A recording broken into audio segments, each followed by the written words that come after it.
ನಮ್ಮ ಜೊತೆಗೆ ಇದೀಗ ಹಿರಿಯ ಕಾಂಗ್ರೆಸ್ ನಾಯಕರಾಗಿರ್ತಕ್ಕಂಥ ಮನ್ಸೂರ್ ಅಲಿ ಖಾನ್ ಅವರಿದ್ದಾರೆ. ಅವ್ರನ್ನೂ ಸಹ ಮಾತಾಡ್ತೀನಿ. ಸರ್, ಕಾಂಗ್ರೆಸ್ ಹೈಕಮಾಂಡ್ ನಿಮ್ಮನ್ನ ಇದೀಗ ರಾಜ್ಯಸಭೆ ಅಭ್ಯರ್ಥಿಯಾಗಿ ನೇಮಕ ಮಾಡಿರುವಂತದ್ದು, ಏನ್ ಹೇಳ್ತೀರಾ? ಮೊದಲು ನಾನು ಕಾಂಗ್ರೆಸ್ ಹೈಕಮಾಂಡ್ಗೆ ಧನ್ಯವಾದ ಕೇಳ್ಕೊತೀನಿ. ನಾನು ಒಂದು ಸಣ್ಣ ಕಾರ್ಯಕರ್ತ ಪಕ್ಷಕ್ಕೆ ನನಗೆ ಅವಕಾಶ ಕೊಟ್ಟಿದ್ದಾರೆ. ನಾನು ಕರ್ನಾಟಕ ಹಿತದಲ್ಲಿ ಏನು ಇಶ್ಯೂಸ್ ತಗೊಳ್ಬೇಕು ಅದಕ್ಕೆ ಹೋರಾಟ ಮಾಡ್ತೀನಿ, ಮತ್ತೆ ಇಶ್ಯೂಸ್ ಹೌಸ್ನಲ್ಲಿ ತಗೊಳ್ತೀನಿ. ಮತ್ತೆ ತಾವು ನೋಡಿದ್ರೆ ಕರ್ನಾಟಕಗೆ ಯಾವ ಥರ ಫಂಡ್ಸ್ ಬರಬೇಕು ಸೆಂಟರ್ ಕೊಡ್ತಾ ಇಲ್ಲ.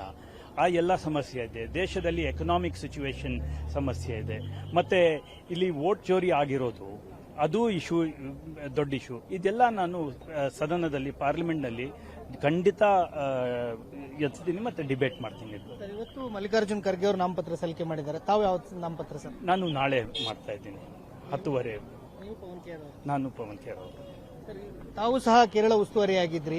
ಅದನ್ನೆಲ್ಲವನ್ನು ಗುರುತಿಸಿ ನಿಮಗೆ ಹೈಕಮಾಂಡ್ ಈ ಸ್ಥಾನವನ್ನು ಕೊಡ್ತಾ ಅಂತನಾ? ನೋಡಿ, ನಾವೆಲ್ಲ ಕಾರ್ಯಕರ್ತರು ಎಲ್ಲ ಕಷ್ಟಪಡ್ತಾ ಇದ್ದಾರೆ. ನಾನು ಒಂದು ಫಾರ್ಚುನೇಟ್ ಆಗಿದ್ದೀನಿ, ಹೈಕಮಾಂಡ್ ನನಗೆ ಈ ಅವಕಾಶ ಕೊಟ್ಟಿದೆ.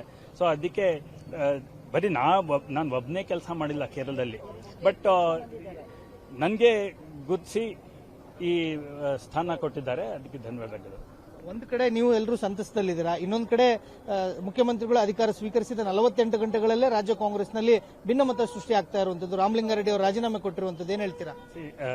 ನಮ್ಮ ಸೀನಿಯರ್ ಲೀಡರ್ಶಿಪ್ ರಾಮಲಿಂಗಾರೆಡ್ಡಿ ಸಾಹೇಬರು ಅದು ಏನು ಇಶ್ಯೂ ಇದೆ ರಿಸಾಲ್ವ್ ಮಾಡ್ಕೊತಾರೆ, ಅವ್ರು ಮಾಡ್ತಾರೆ. ಬಿಕಾಸ್ ರಾಮಲಿಂಗಾರೆಡ್ಡಿ ಸಾಹೇಬರು ಒಂದು ಸೀನಿಯರ್ ಲೀಡರು, ಅದು ರಿಸಾಲ್ವ್ ಆಗಿಬಿಡುತ್ತೆ. ಮತ್ತೆ ಬಿಜೆಪಿ ಅಲಿಗೇಷನ್ ಮಾಡ್ತಾ ಇರೋದು, ಅವ್ರ ಪಕ್ಷದಲ್ಲಿ ಏನು ಹೇಳಿದ್ರೆ 2 ಜನ ತೀರ್ಮಾನ ಮಾಡಿದ್ರೆ ಪಕ್ಷದಲ್ಲಿ ಯಾರಿಗೆ ಬಾಯಿನಲ್ಲಿ ಏನು ಮಾತು ಬರಲ್ಲ. ಇವಾಗ ತನಕ ಅವ್ರು ಯಾರು MP ಇದ್ದಾರೆ, ಒಂದು ಕ್ವೆಶ್ಚನ್ ಕೇಳಿದಾರ ಪಾರ್ಲಿಮೆಂಟ್ನಲ್ಲಿ, ಕರ್ನಾಟಕಕ್ಕೆ ಮೋಸ ಆಗ್ತಾ ಇರೋದು, ಎಕನಾಮಿಕ್ ಸಿಚುವೇಶನ್, ನಮಗೆ ಹಣ ಬರ್ತಾ ಇದೆಯಾ? ಸೊ ಬಿಜೆಪಿ ಈ ತರ ಆರೋಪ ಮಾಡಿದ್ರೆ ಅದು ಏನು ನನ್ಗಂತೂ ಆಶ್ಚರ್ಯ ಆಗ್ತಾ ಇದೆ. ಇನ್ನೊಂದು ಕಡೆ ಜಮೀರ್ ಅಹ್ಮದ್ ಅವ್ರಿಗೂ ಸಹ ಸಚಿವ ಸ್ಥಾನ ಸಿಗುತ್ತೆ ಅನ್ನೋ ಮಾತಿತ್ತು ಸರ್, ಅವ್ರಿಗೂ ಕೈ ತಪ್ಪಿದೆ. ನೋಡಿ, ಅದು ಹೈಕಮಾಂಡು ತೀರ್ಮಾನ ತಗೊಳುತ್ತೆ. ಇನ್ನೂ ಸೆಕೆಂಡ್ ಲಿಸ್ಟ್ ಬರುತ್ತಲ್ಲ, ಅವಕಾಶ ಎಲ್ಲರಿಗಿದೆ. Thank you. ಇದಿಷ್ಟು ಮನ್ಸೂರ್ ಅಲಿ ಖಾನ್ ಅವರ ಮಾತುಗಳು. ಕ್ಯಾಮರಾಮನ್ ಪ್ರದೀಪ್ ಜೊತೆ ವೀರೇಶ್ ದಾನಿ, guarantee news, Bengaluru. Guarantee news, ಸುದ್ದಿ ಖಚಿತ, ನ್ಯಾಯ ನಿಶ್ಚಿತ.